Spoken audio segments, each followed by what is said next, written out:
tetap menguasai mempertahankan kekuasaannya. Dialihkan isunya, diledakkanlah tadi pabrik kimia. Itu rekayasa, cover story. Ada agenda besar yang terselubung. Apa itu? Upaya menjatuhkan Erdogan. Bapak Ibu, saya tutup dengan pernyataan Erdogan. Turki baru saja menemukan 320 miliar meter kubik gas di Laut Hitam. Penemuan ini akan membawa Turki ke era baru, era Turki menuju kekuatan adidaya dunia. Subhanallah. Ini yang membuat Turki makin berkibar, Bapak Ibu. Lupakan kita. Kalau perang Armageddon yang menurut para ulama disebut Armageddon, Rasulullah tidak menyebut Armageddon. Perang Armageddon ini dipicu oleh perang akibat munculnya emas hitam di muka bumi. Rasulullah pernah menyebutkan akan tersingkap emas dari tanah Efrat. Ketika dia tersingkap, maka ribuan manusia akan berperang. Dari 100 orang hanya satu yang selamat. Ini adalah gambaran menurut para ahli hadis, gambaran perang dunia. Apakah kita dihadap di ambang perang dunia ketiga? Wallahu a'lam bishawab. Kita tidak tahu, kita serahkan urusan kita kepada Allah. Yang jelas, Turki hari ini sedang berbenah untuk bangkit kembali. Dialah orang pertama yang berhasil berani menepuk pipi. Siapa? Presiden adidaya. Kalau kamu masuk negara saya wajib pakai paspor ya. Beranikah presiden kita? Kepada Xi Jinping, Rasulullah SAW pernah menyebutkan begini: yakhruju min Khurasan rayatun sudun la yarudduha syai'un hatta tunsaba bi Iliya. Akan muncul dari bumi Khurasan pasukan pembawa panji hitam.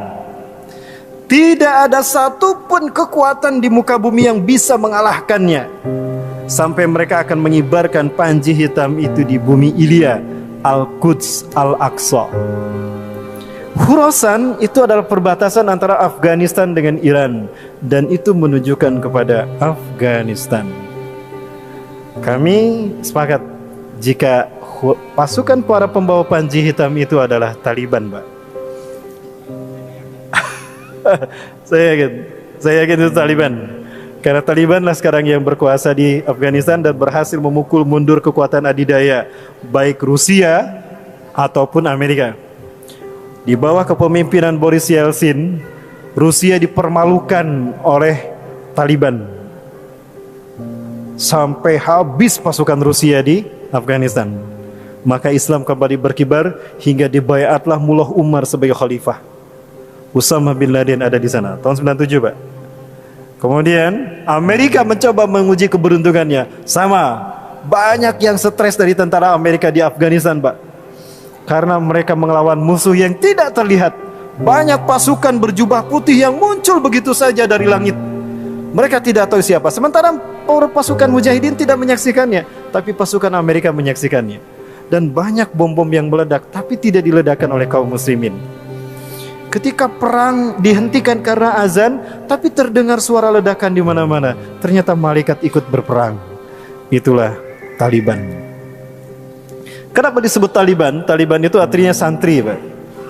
Dan kenapa mereka dipercaya? Karena mereka menciptakan keamanan di wilayah Afghanistan pasca rejim Hamid Karzai tumbang.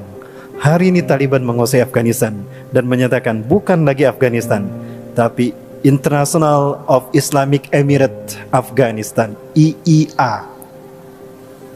Ya, itu nama Afghanistan hari ini. Saya yakin Taliban itulah pasukan panji hitam. Nah, itu pasukan yang pertama dari 3 pasukan yang akan memimpin pembebasan dunia. Pasukan yang kedua adalah Ahlu Syam. Syam adalah Palestina dan Suriah. Ini nanti kita bahas pada Maghrib. Dan pasukan yang ketiga adalah Taifah Mansurah. Apa itu Taifah? Qit'atun minal muslimin, sekelompok kecil dari umat Islam. Mansurah, ditolong Allah, karena mereka lahir dari negara yang dizolimi oleh penguasanya, dan mereka hanya kecil saja. Bisa jadi itu Indonesia. Betulkah itu Indonesia? Nanti subuh insya Allah pembahasannya. Saya tidak mengada-ngada Bapak Ibu, dan saya tidak mengatakan merah putih yang disebutkan Rasulullah Indonesia.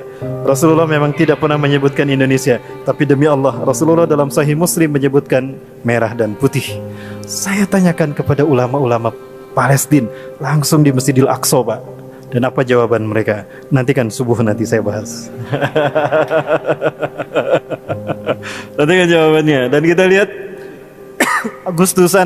Agustusan di Palestina, di Gaza, mereka mengibarkan bendera kita dan mereka mengumandangkan lagu Indonesia Raya. Di saat mengibarkan bendera merah putih, bendera mereka belum mereka kibarkan.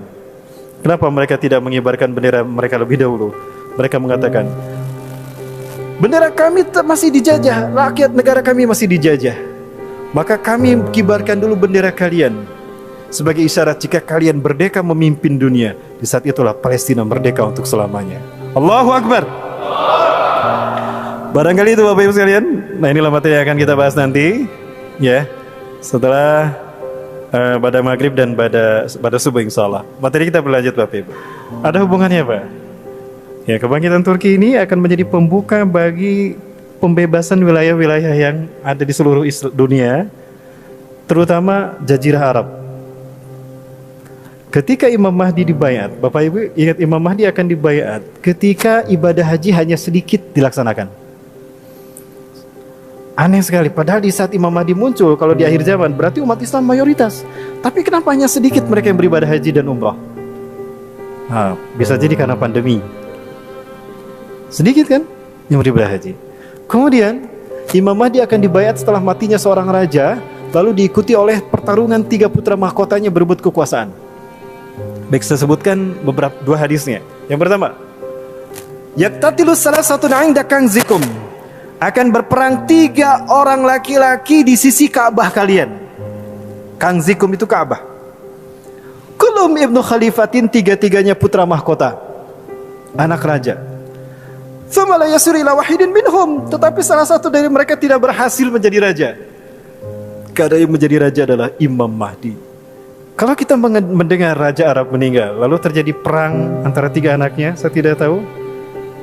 Perkiraan saya apakah antara Muhammad bin Salman, Muhammad bin Nayef dan Khalid bin Farhan, atau antara Muhammad bin Salman, Muhammad bin Nayef dan Al-Walid bin Talal.